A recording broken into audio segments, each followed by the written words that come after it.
Good morning, everybody, and welcome to Bridges and Tunnels.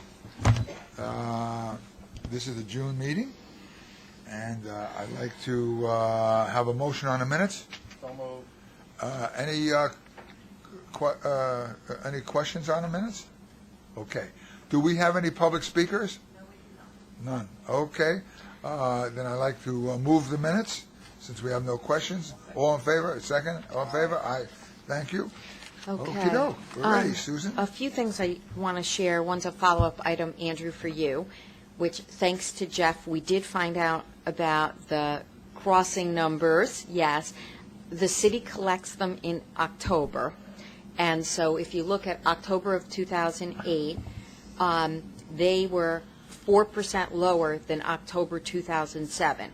And if you look at how that compares to bridges and tunnels, we had a 4.7% decrease on our facility. So my conclusion is traffic is not trending up on the East River bridges while ours is trending down.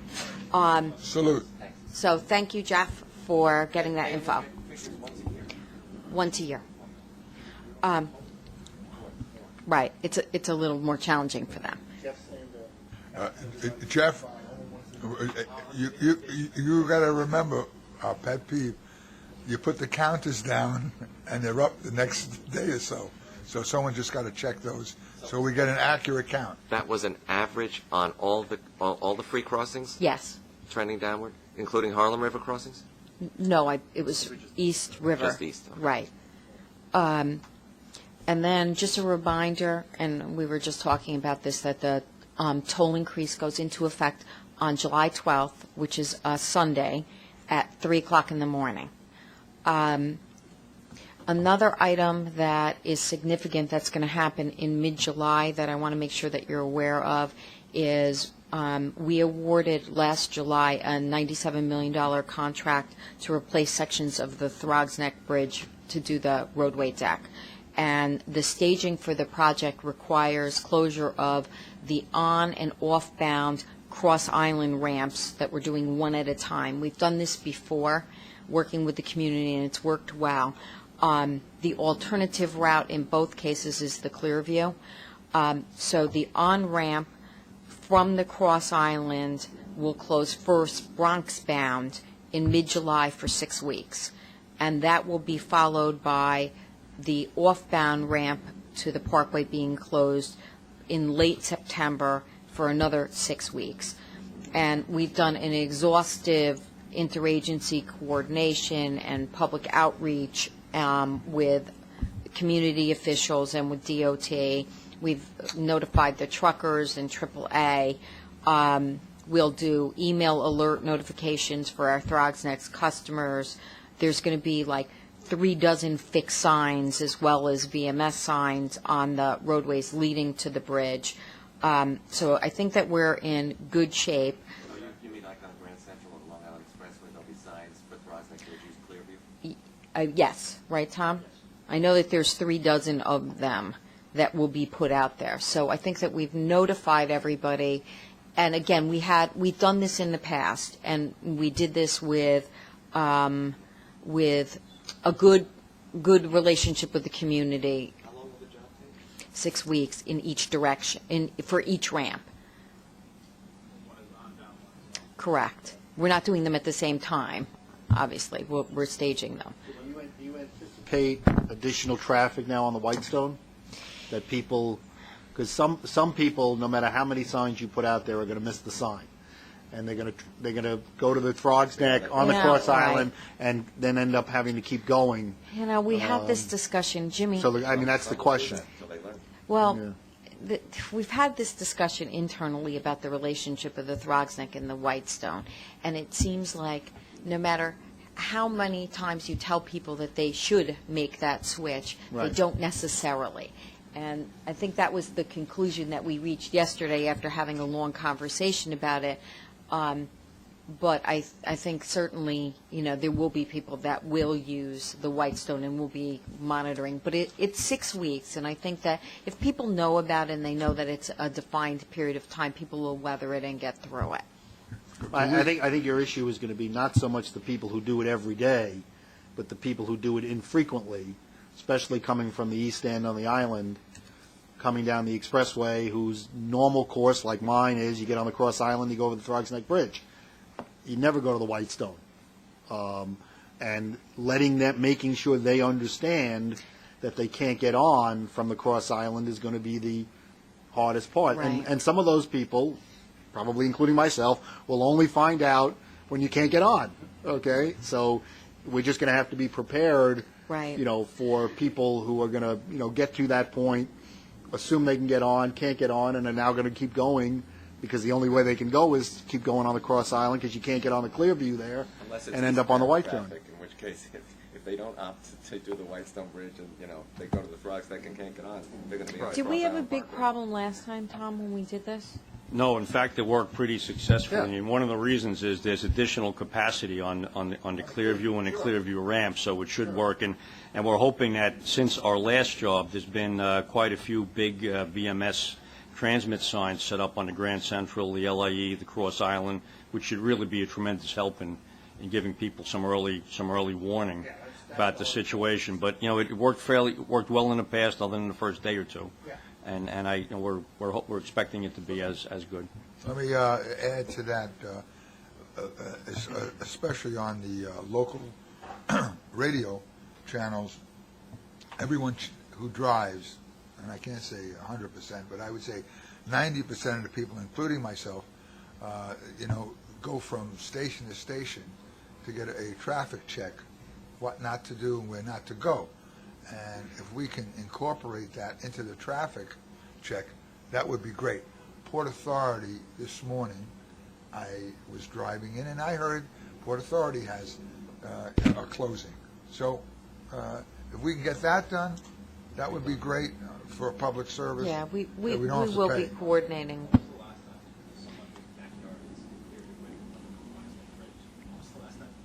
It was in the 90s.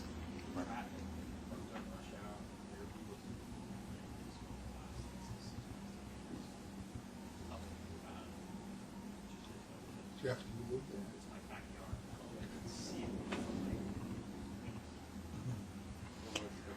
Oh, so we'll be You're- expecting you're- reports. right. We'll be expecting You're reports. invaluable to us. Even more than ever, right? We're replacing roadway deck. Now, will you be putting signage north of the problem? I mean, will you be putting it on the New England Thruway as well? Kathy, How do you far have is the it sign here? plan? No,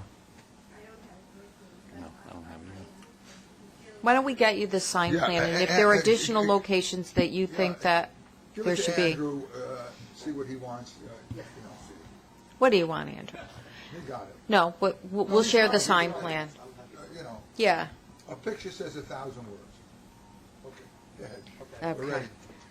Okay, and then one last item before we do the work plan is I just want to congratulate Roy Parks, who has been at Bridges and Tunnels for 17 years, Roy? 21. For 21 years, and who has been our procurement person, is going to the Business Service Center, and Tony Kessler is going to be our acting to fill Roy's shoes, and Tony has been around for years and years working for Roy, so I know that we'll be in good hands. And with that, Thank you. we're going to miss you.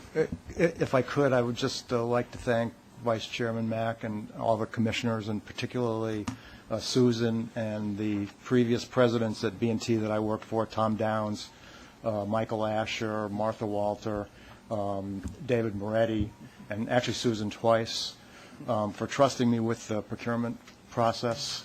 Hopefully I'll be able to continue to provide service from the Business Service Center.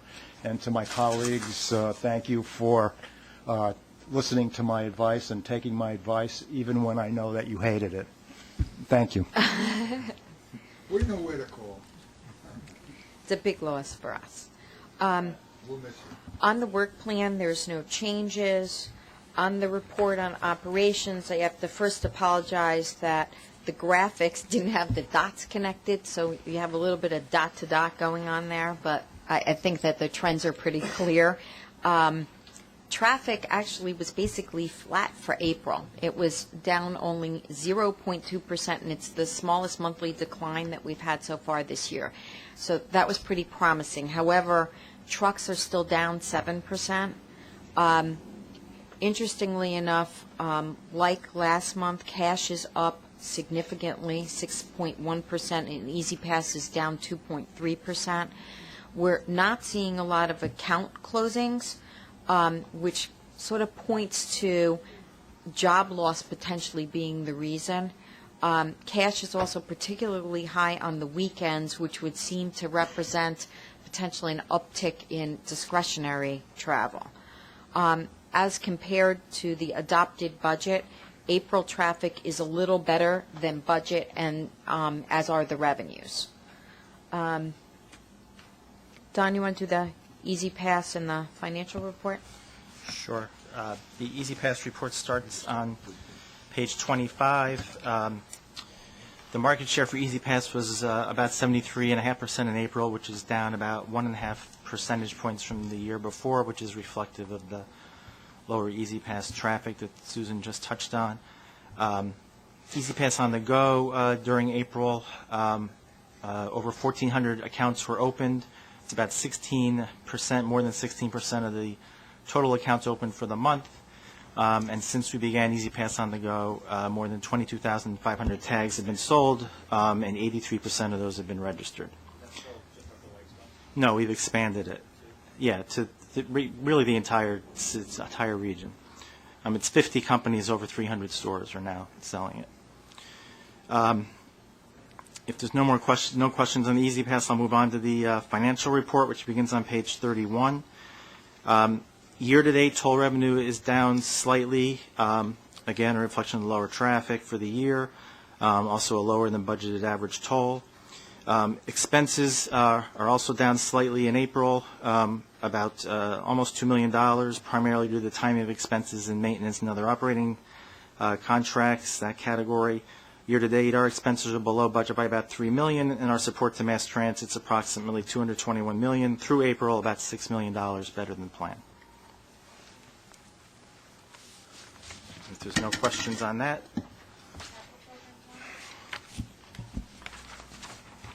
We committed several small tasks in May valued at $2.1 million in total. This includes approximately $1.2 million in miscellaneous steel repairs at the RFK. And we also committed a scoping task to Howard Needles to scope and evaluate the need to upgrade the Marine Parkway Bridge lift span and its mechanical systems. Our yearly commitment total is lagging behind our plan somewhat, but we expect this situation to be rectified very soon. We have a major problem in procurement, as we've discussed in the past, and we're getting reasonably close to awarding. We had no completions in May, and we closed out two project tasks valued at $6.4 million, bringing our yearly total to $44.1 million. And that concludes my report.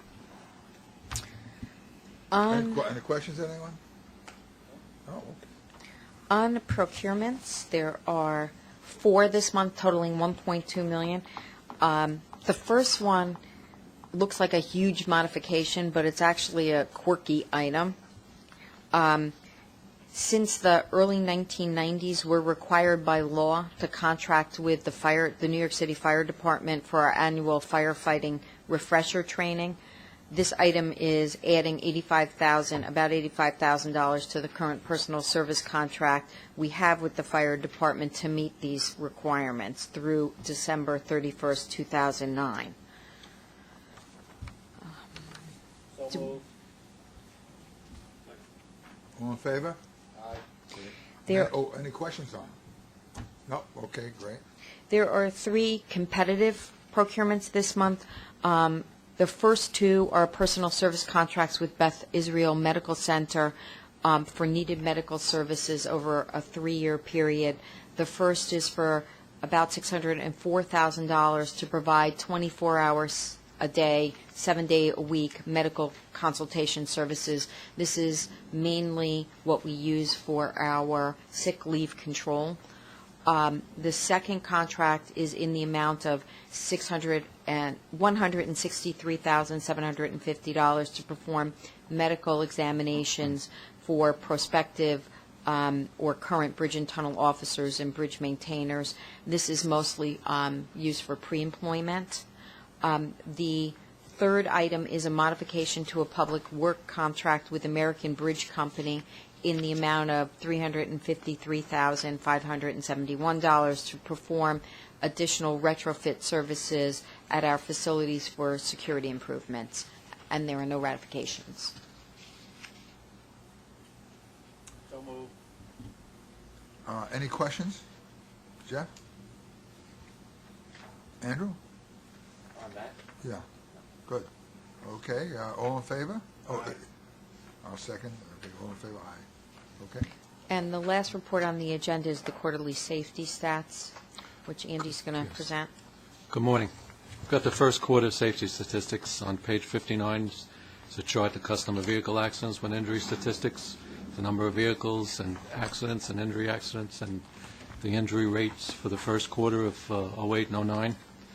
And the rate is a 12% improvement over the same period in 2008, which has been a continued improvement after the 2008 rate of 0.95. It's the lowest rate we recorded. On page, well, there were a lot of initiatives. Can I answer that? Jeff, you just led right into that. Okay. You know, I've been a proponent of a strict enforcement policy on the bridges. And we've done a very, very good job. I've monitored it, and we continue to do a good job. Now, when I say enforcement, it's lane crossings, it's speed, not signaling, all of the VTL traffic regulations. And from my work and all my years in law enforcement, when you have that strict policy, one, you reduce road rage because no one cuts anyone off. You reduce the lane changing illegally, which causes a problem and could cause an accident by someone reacting and putting their foot on the brake. Speeding, I don't have to tell you. When they get off the bridge, unfortunately, and leave us heading to the Grand Central, accidents occur on that turn. We don't even report them, but they're not accidents on the bridge because we monitor it. So I think, basically, that is the essence why we have fewer accidents, less problems with traffic, because when you have even a bumper-to-bumper accident, which is a minor thing, everyone's stuff is on those 2 or 3 lanes. Everyone. So everyone is a winner. There's no losers. And hopefully, Jim, you'll put some more people on your SOD, and we can continue to enjoy the bridge's movement without impeding traffic.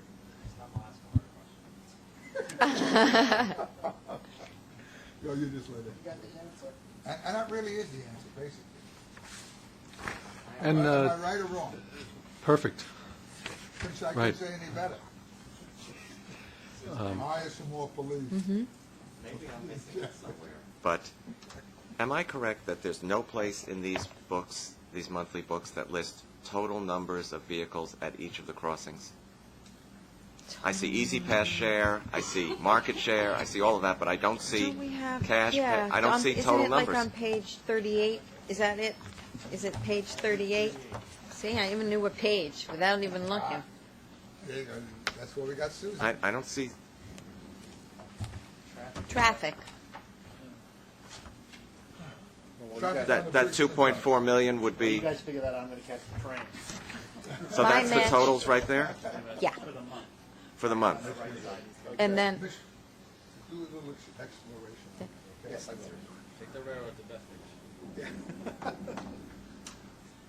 So it's, this box really bears out the fact that the Whitestone Bridge probably has the, except for maybe the Bronx Triborough crossing, has the lowest Easy Pass share because it's almost on a par with Throggsneck. Yet on the Easy Pass share, it's much lower than Throggsneck. well, there's actually 2 facilities that have trend-wise had lower market share, and it's RFK Bronx and the Bronx Whitestone. That's what I Those just said. are the two. And that's why we Yes. focused Easy Pass on the Go. We started